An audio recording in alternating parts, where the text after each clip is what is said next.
There's no doubt about it.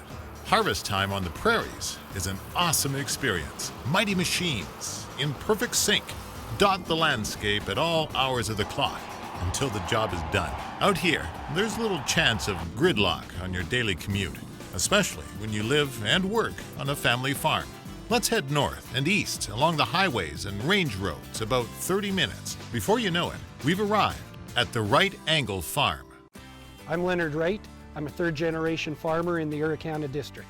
And I'm Curtis Wright, the fourth-generation farmer on the Wright farm. My grandpa came to this farm. He came in 1919 and married my grandma, who lived 3 miles down the road. My mom and dad are still here, my wife and I, and my son and his wife, and 2 grandkids. So there's 4 generations living on our farm right now. My son and I farm together, and my dad is semi-retired, but in his 80s, still helping almost every day. And every day is different, with a to-do list that seems to be as big as the sky itself. This mixed farming operation requires non-stop attention that includes everything from taking care of livestock to this, testing the moisture content of their grain.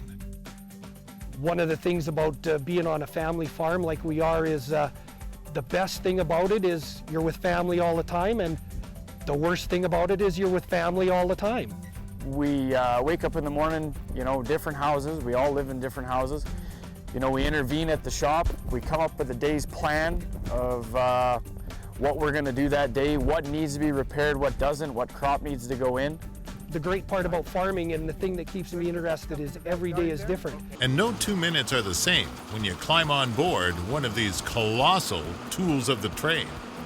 Combine operating comes as a seniority. You've put your dues in being the trucker when you were younger. He runs the combine, I run the truck. And it used to be the same with my grandfather. He ran the combine, Dad ran the truck. We were harvesting hard red spring wheat. We were just getting started, and some of the attachments on the combine were new, and I wasn't running them quite right. Also, we were just changing from another crop, so we were checking a lot to see how the combine was working, making sure it wasn't throwing too much over and that we had our settings right. You don't want to be throwing a bunch of grain on the ground that you'd spent all year growing and raising. Kind of old school, but got to make sure the machinery's running right, and you got to get dirty to do it.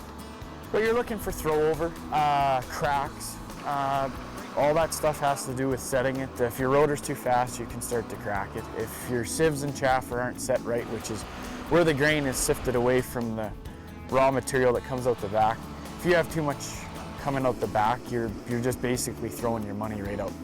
Took longer than usual, but we finally got it, so we were happy with the result, and we carried on. And this year was not a bumper crop, but a fairly good crop, and we're done earlier than I remember in years.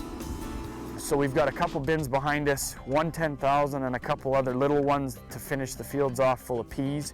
Here we do a grain farming.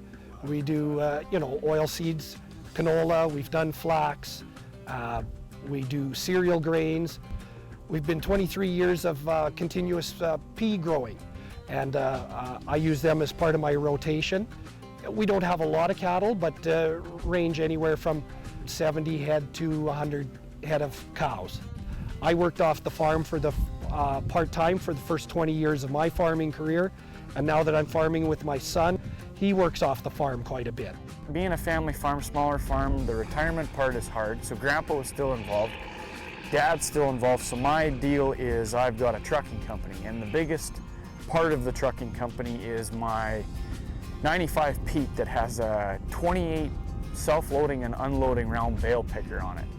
And some farmers don't feel that it's cost-effective for them to take 2 tractors, one on either end, and drive truck in between picking their bales. I can do it all myself, loading and unloading. The truck does it all itself. They don't need to be around. We got done harvest quite early and found that I have some Canada thistle spots, and next year I want to put peas on there. So to help fight the war with weeds, Leonard pilots a self-propelled high-clearance sprayer that allows him to drive right into a standing crop. Peas and Canada thistle don't mix so well. Canada thistle likes to just come up through peas like crazy, so a little shot of spray this fall, and we'll get that under control, and it'll be a lot cleaner crop for next year. I've got 2 boys now. I'll honestly say right now that it'd be hard for both of them to farm. We're not big enough. I would like my boys to farm with me like I'm farming with my dad and my dad with his. But the problem is that if my kids wanted to farm big, I guess later on you'd have to sell the farm and maybe move to northern Alberta or Saskatchewan. That might be the only way. I don't want it to be that way, but things are changing. The Wright-Angle Farm is keeping pace with the changing rural environment by planning and investing for the future. We've upgraded a little bit more machinery. We've stepped it up a little bit. We're trying to show people that we're not slouching. We're hoping that if land does come available, that they know that we're interested. We're doing everything that we can to get big enough to accommodate a little bit more. I've worked for guys that are 20,000 acres. I don't want to be that big. I just want to have a happy little family-run farm with my dad, and if I have to truck a little bit, so be it. I'd sure like to see more family farms still sticking around, trying to stick it out, but I do know that it is very hard. Retirement's fairly hard. Number one is you're here, you might as well work, and number two, I've got no role models to watch retire, because my dad's still in his 80s and isn't retired. You can't beat the family farm in any way. To where we're sitting right now, I wouldn't trade it for the world. I love it here. It's home.